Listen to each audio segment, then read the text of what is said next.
everybody. Good afternoon. How are we? Great. Good to see you all. I want to start today by addressing the U.S. Army soldiers who went missing while conducting a mission to repair and tow an immobilized tactical vehicle in Lithuania in the early hours of March 25th. Tragically, 3 soldiers were found deceased in Lithuania yesterday, and it pains me to confirm that today the 4th soldier was also found deceased. The President, the Secretary of Defense, and the entire White House are praying for the victims' friends and family during this unimaginable time. This is another stark reminder of the selfless sacrifice of our brave military men and women who risk their lives around the world every day to keep us safe. God bless them. On another note, at our southern border, there is more massive news. Southwest border crossings in March fell to the lowest level in American history, down 94% from March of last year under President Biden, when 137,000 illegal aliens poured across our wide-open southern border. Thanks to President Trump's leadership, Border Patrol agents are now back to doing the jobs they signed up for, securing the border, rather than serving as travel agents for illegal aliens. The Los Angeles Times captured the Trump effect on the border with a recent article.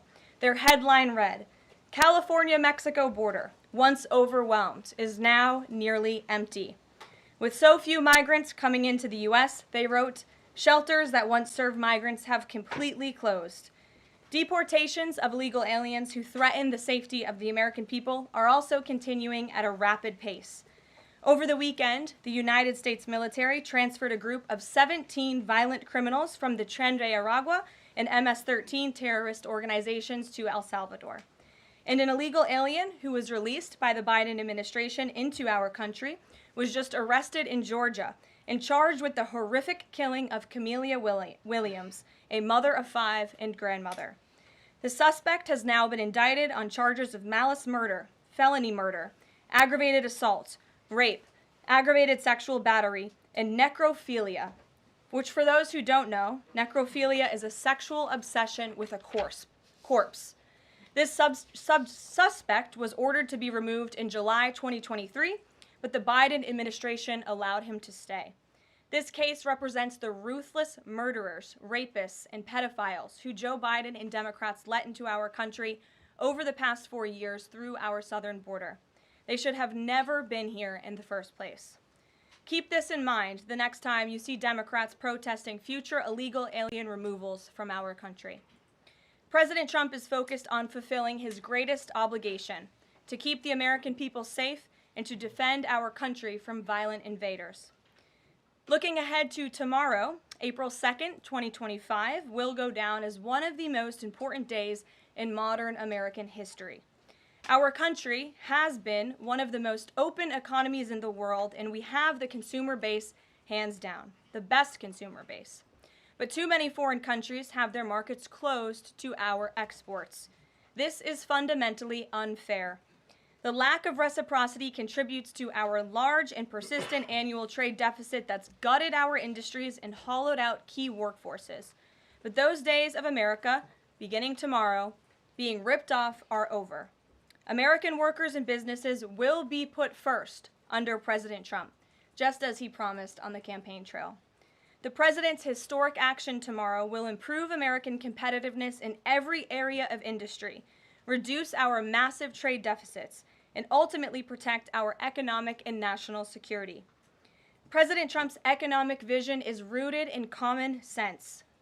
America will offer companies the lowest taxes, energy costs, regulations, if they make their products right here in the United States and hire American workers for the job.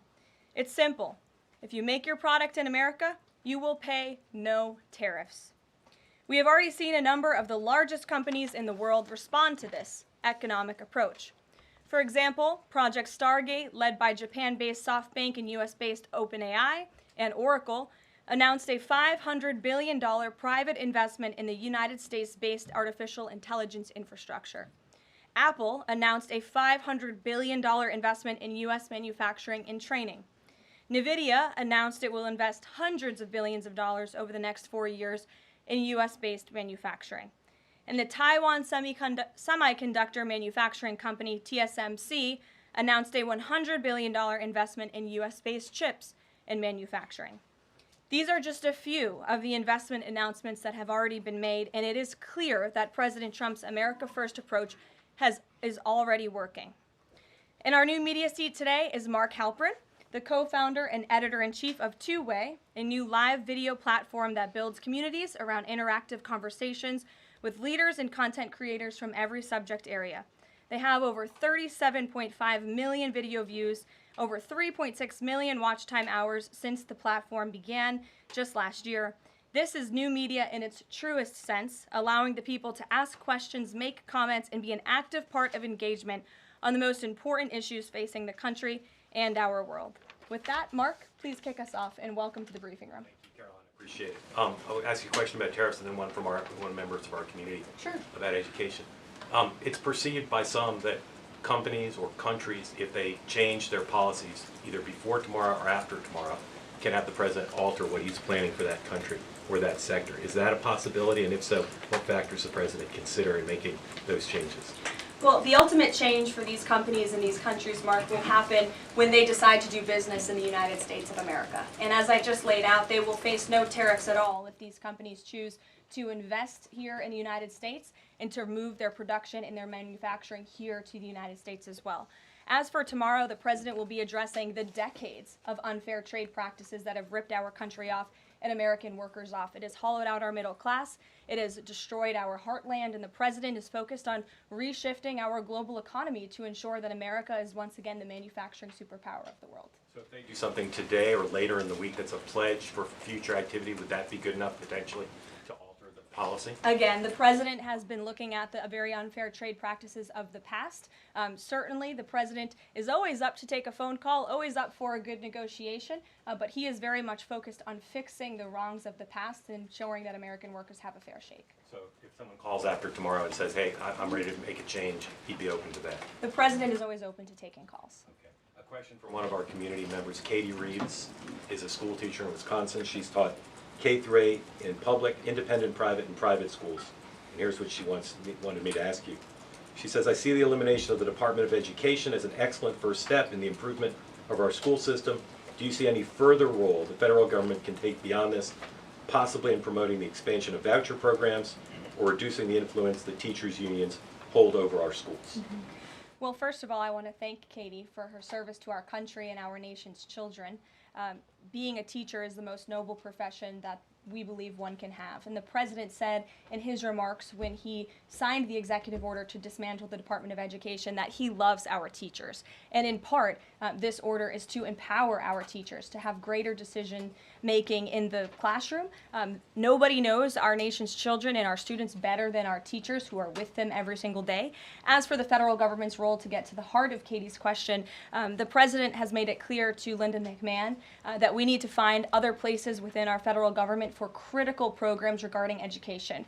Pell Grants, Title IX, lawsuits, etc., civil rights lawsuits, all of that are critical functions, special needs programs, nutrition programs, but there are other places throughout the federal bureaucracy where those things can happen and work. The Department of Education has been a very bloated bureaucracy. We spent trillions of dollars on this department, and for what? Our children are worse off as far as education goes today than they were when this department originated, and that's very concerning to the president. So, the two issues she cited are those priorities for the president: school education choice, vouchers, and diminishing the role of teachers' unions. The president is very supportive of both of those things, particularly when it comes to school choice. He has said that school choice is the civil rights issue of our time, and he wants every child, regardless of zip code, socioeconomic status, how much money their parents have, to be able to go to the school of their choosing that best suits their educational needs. And he is going to empower state and local leaders to make those decisions on behalf of our nation's children. Thanks for being here, Mark. Jeff. Just changing subjects for 1 second. The administration has expressed a complete confidence in how all the deportation flights to El Salvador were conducted. But now that the administration has conceded that there was an error of one Salvadoran national, will there be any reviews conducted? And does the president express any thoughts on the one error that was disclosed in court last night? Well, first of all, the error that you are referring to was a clerical error. It was an administrative error. The administration maintains the position that this individual who was deported to El Salvador and will not be returning to our country was a member of the brutal and vicious MS-13 gang. That is fact number one. Fact number two, we also have credible intelligence proving that this individual was involved in human trafficking. And fact number three, this individual was a member, actually a leader of the brutal MS-13 gang, which this president has designated as a foreign terrorist organization. Fact number four is that foreign terrorists do not have legal protections in the United States of America anymore. And it is within the president's executive authority and power to deport these heinous individuals from American communities. It is a promise he campaigned on. It is a promise he is keeping. And every single person in this room should be grateful for that, considering especially MS-13 is very prevalent and prominent here in the District of Columbia, in Maryland, and in Virginia. And the president, the attorney general, everyone who has been involved in these operations is focused on eradicating these criminals and terrorists from our communities. The vice president said he was a convicted member of MS-13. What evidence is there to back that up? There's a lot of evidence, and the Department of Homeland Security and ICE have that evidence, and I saw it this morning. Steve. Has the president fully made up his mind on the level of tariffs to impose tomorrow? We keep hearing about a 20% flat rate. The president said last night he has made a decision and a determination. I was with him in the Oval Office earlier, and he is going to announce that decision tomorrow. I don't want to get ahead of the president. This is obviously a very big day. He's with his trade and tariff team right now, perfecting it to make sure this is a perfect deal for the American people and the American worker, and you will all find out in about 24 hours from now. And are the car tariffs going to go into effect on April 3rd as scheduled? Correct. Yes, they will. Okay. And last thing, would you like to respond to the Chinese military drills around Taiwan? Yes, I would. As a matter of fact, the National Security Council briefed me on this morning, and they said that the president is emphasizing the importance of maintaining peace in the Taiwan Strait, encouraging the peaceful resolution of these cross-strait issues, reiterating our opposition to any unilateral attempts to change the status quo by force or coercion. That is directly from the National Security Advisor. Just for you, Steve Holland of Reuters. Monica. Thank you so much, Caroline. Elon Musk this week revealed that Doge found that the Biden administration issued over 2 million Social Security numbers to illegal aliens, found 20 million dead people marked as alive in the Social Security system. Has the White House confirmed these numbers with Elon, and is the White House looking into correcting this? I'm not sure about those specific numbers that Mr. Musk cited. I can tell you what the Social Security Administration has said themselves, according to an Inspector General's report that was conducted last year, showing there was nearly $80 billion worth of fraud in this program.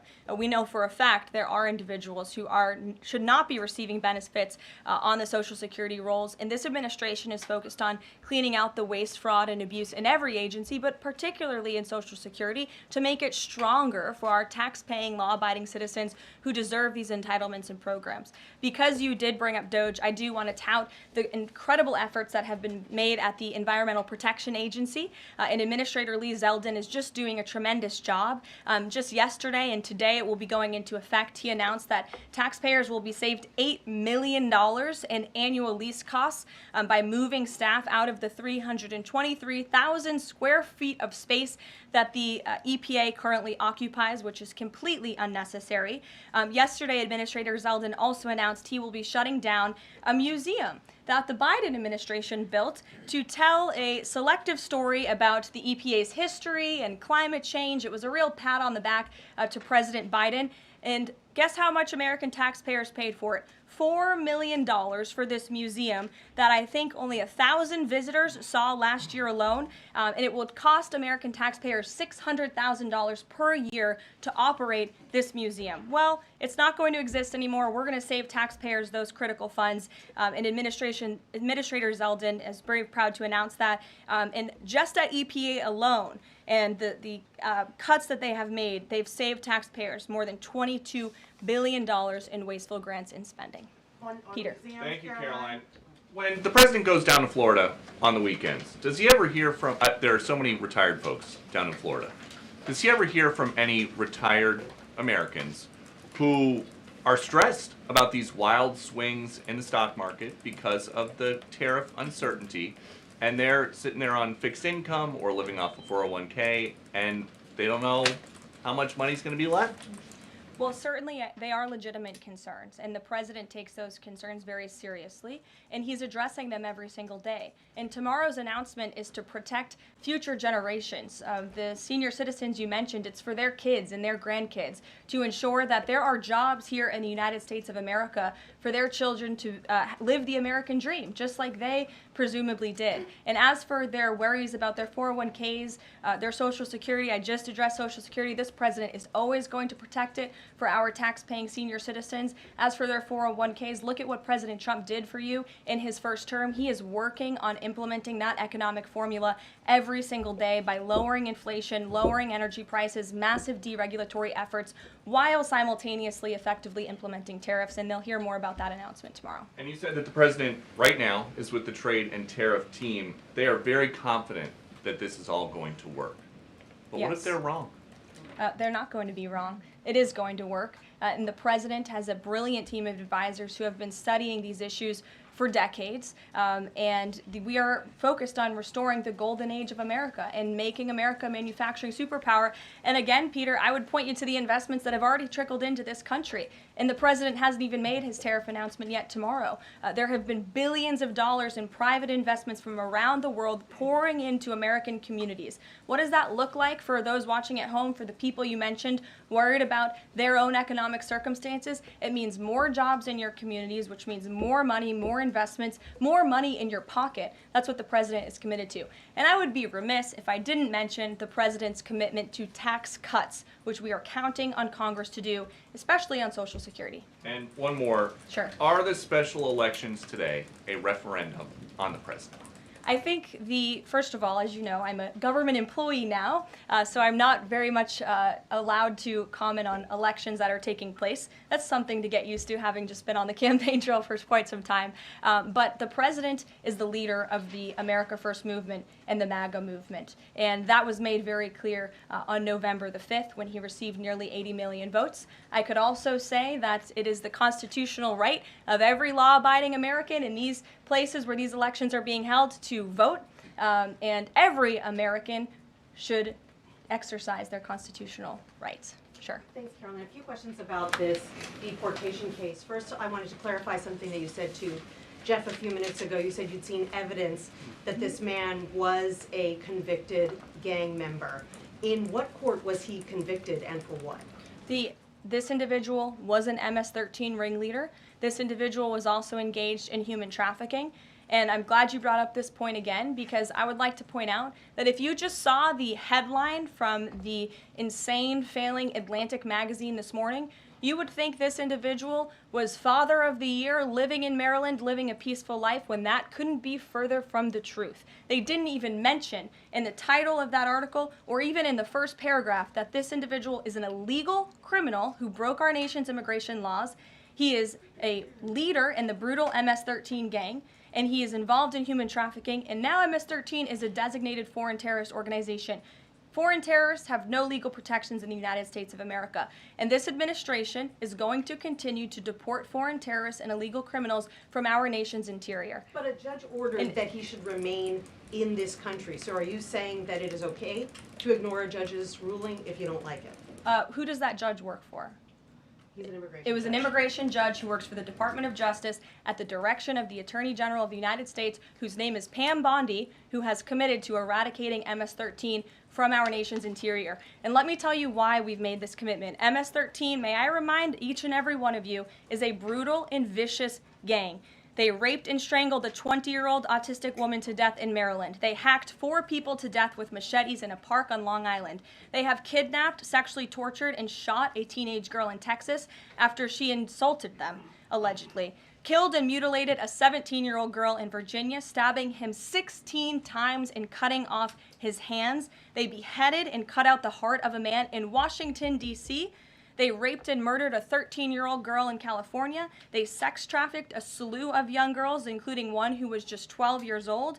Raped an 11-year-old girl in Brooklyn while her brother was in the room. Sex trafficked a 13-year-old in Maryland and Virginia, miles away from this White House, even beating her 26 times on her backside with a baseball bat.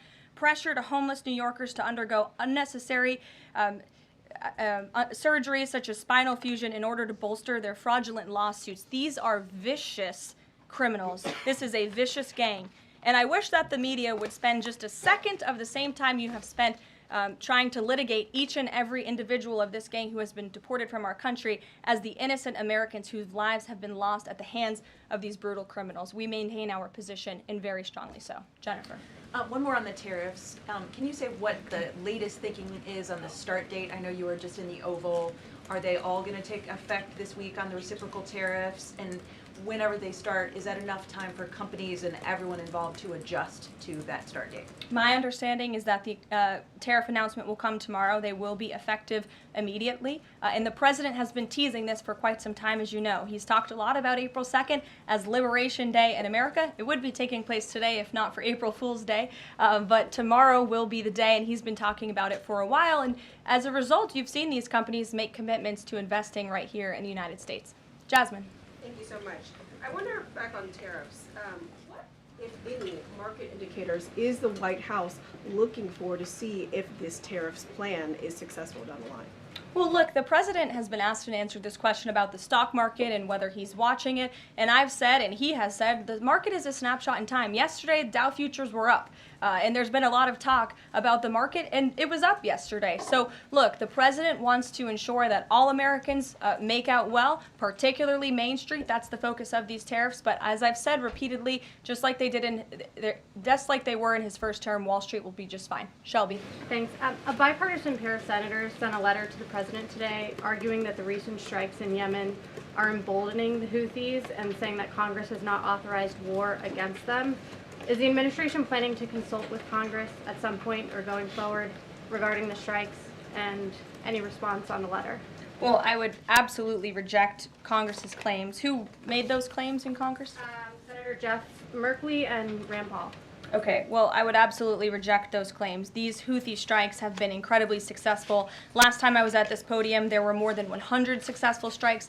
There have now been over 200 successful strikes against the Houthis. Iran is incredibly weakened as a result of these attacks, and we have seen they've taken out Houthi leaders. They've taken out critical members who were launching strikes on naval ships and on commercial vessels, and this operation will not stop until the freedom of navigation in this region is restored, which is a critical principle. And this president stands behind our Defense Department, who's doing a tremendous job. And are they going to, is the White House going to confer with Congress going forward on this? I would have to ask our team here at the White House, but the president is well within his authority, as is the Secretary of Defense. Again, these are defensive strikes. The Houthis have been launching attacks on U.S. naval vessels and commercial ships for quite some time. Go ahead. Caroline, the pause on the Canadian and Mexican tariffs, the fentanyl tariffs, that's set to expire tomorrow. Is the president considering extending that pause? Look, I will let the president speak on the specifics of the tariffs tomorrow. But as for fentanyl, we have seen this has certainly caused a national security crisis here in the United States. Fentanyl continues to be the #1 killer of young people in this country, and the president is very much focused on that. Deanna. Thank you, Caroline. The president recently signed an executive order on making D.C. safe and beautiful. On the campaign trail, he talked about making New York great again. Does he have any plans on establishing a similar task force? Has he been pressuring Governor Hochul in any way in his conversations about New York and lowering crime? Well, he has been in correspondence with Governor Hochul quite a bit on the issue of crime, also on the issue of congestion pricing, and so many other issues that are facing New Yorkers. And he wants New York to clean up their streets just as he does here in Washington, D.C. He also speaks to Mayor Adams as well. So he's engaged with state and local leaders across the entire country to ensure they're doing their part to help American citizens in each and every state, regardless of if it's a red state or a blue state. A question on Russia. Yesterday, the Russian government said that their new goal is 160,000 conscripts for the war. Has the president seen that number, and does he have any response given his recent conversations on peace talks? Well, I can tell you what the president said last night, and that is he is frustrated with leaders on both sides of this war. He wants this war to end. There are men that are dying on both sides, and it's been going on for far too long. Our team continues to be engaged with the Russians as we are with the Ukrainians, and the president continues to be very, very much engaged on this topic every single day. Caroline? Sure. Caroline, Sure. The president said over the weekend that he couldn't care less if prices went up on foreign cars because people will buy more American cars. There's been consensus from a lot of economists that these tariffs could raise prices on other goods as well. Is the president comfortable with Americans on Main Street paying more because of these tariffs? The president is doing everything he can, and this entire administration is doing everything we can to bring down the cost of living in this country. An inflation mess that was fueled by the previous administration's reckless spending, overburdensome regulations that this administration is focused on slashing every single day. I just read you a statistic just from the Environmental Protective Agency alone. We're saving taxpayers money that's ultimately going to drive down inflation, and we're unleashing the might of our energy industry, which will bring down prices as well. To the heart of your question, because this is very important to the American people, you should trust what this president did for you in his first term. He effectively utilized tariffs while driving down inflation. It was a record low 1.4% when he left office, and he's focused on getting back to that. It's unfortunate the previous administration left us in this mess. Sure. Representative Anna Paulina Luna left the Freedom Caucus over their lack of support for her bill that would allow new parents to proxy vote around 12 weeks around the birth of their baby. Does the president support that bill? I'm not sure. I haven't actually talked to the president about that bill, but I certainly can and can get a take on if he supports it or not. Thank you. And one more. The D.C. Circuit ruled last week that the the president can fire holdover Biden appointees of independent agencies. Will this ruling empower President Trump to dismiss more federal employees? Well, the president has given the responsibility to his cabinet secretaries to hire and fire at their respective agencies, and they reserve that right. You saw the Secretary of Health and Human Services announced more layoffs today. This is all part of the administration's effort for a mass reduction in force in the federal bureaucracy here in Washington, D.C. to save American taxpayers money. As for agencies within the president's executive authority, the president retains that right. And we've seen there have been bureaucrats at some of these agencies that have been trying to act independent. They need to remember who they work for. It's the executive of the executive branch. You look at the United States Institute of Peace, for example. There was a little bit of a standoff with bureaucrats over there who didn't want to realize who they work for, and that is Donald Trump. And President Trump is focused on streamlining these agencies to save American taxpayers money, and he has every right to do that. Caroline. Sure. Go ahead. Thanks, Caroline. Yeah. In Gaza, the bodies of 15 rescuers have been found in their sort of ambulances where they were apparently killed by Israeli forces. Just wondering if the White House is going to be calling on Israel to investigate that and to try and avoid similar casualties involving rescue workers in the future. Well, as for the specific situation you just mentioned, I'll talk to the president about it and our national security team. What I can tell you is what I've spoken with the president on. He very much remains committed to backing Israel, and it was only because of this president and his team's leadership that we had a temporary ceasefire in Gaza, that we were able to bring many hostages home, and the president made it very clear to Hamas, you get the hostages out, all of them, or there will be hell to pay, and Hamas is certainly witnessing what it feels like for all hell to be paid, and the president supports Israel's right to defend itself. Any progress at all on a ceasefire at the moment, as far as the president's concerned? The president and his team continue to be engaged on this every single day. Sure.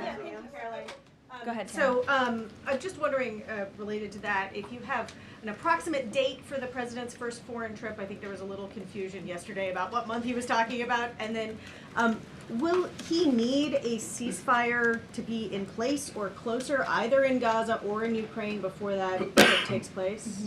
The president will be heading to Saudi Arabia in May. As for specific dates and details, we will be reading those out to you as soon as we possibly can. I know our teams are working on the details of that trip. And then again, as for a ceasefire, the president's made it clear that's what he wants to see in Russia and Ukraine, and his team continues to be engaged on it every day. And Kelly. Signal, you said case closed yesterday. Do you, as that case was closed, do you have anything that you can share about what was learned, how this can be avoided in the future, any sort of findings from that investigation? The case is closed, and the president continues to have confidence in his national security advisor. Yes, Kelly. Kelly. Thanks, Caroline. So Sorry, the president Ed. has said, Ed, I'll come to you after. The president I'm said, glad you're so eager to ask a question.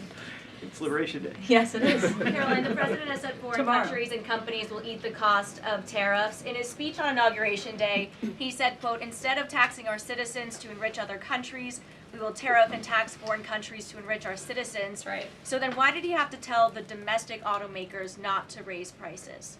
Well, that was a private conversation that was had. I'm not sure if that comment was made or was not made. But as for what the president said in his Inauguration Day speech, he's absolutely correct. A tariff will be a tax on these foreign nations, these foreign companies, and if they want to be absolved of that tariff, then they can come here to the United States of America to do business, bring their jobs here. Edward, go ahead. Thank you. So Canadians have been negotiating with the Commerce Secretary over the trade, the tariffs. How many companies are mutually talking with the U.S. or countries are mutually talking with the U.S. to lower tariffs? I don't have a specific number, but I can tell you there have been quite a few countries that have called the president and have called his team in discussion about these tariffs. But again, there's one country the president cares most about, and it's the United States of America, and doing what's best for the people who elected him to this office to restore their jobs, their wealth, and their prosperity. I'm looking at the clock. I have a hard out today. I have a hard out today because I'm actually heading over to the State Department with the First Lady of the United States. She will be delivering remarks at 1 o'clock this afternoon at the 19th International Women of Courage Award ceremony with our great Secretary of State Marco Rubio that starts at 1.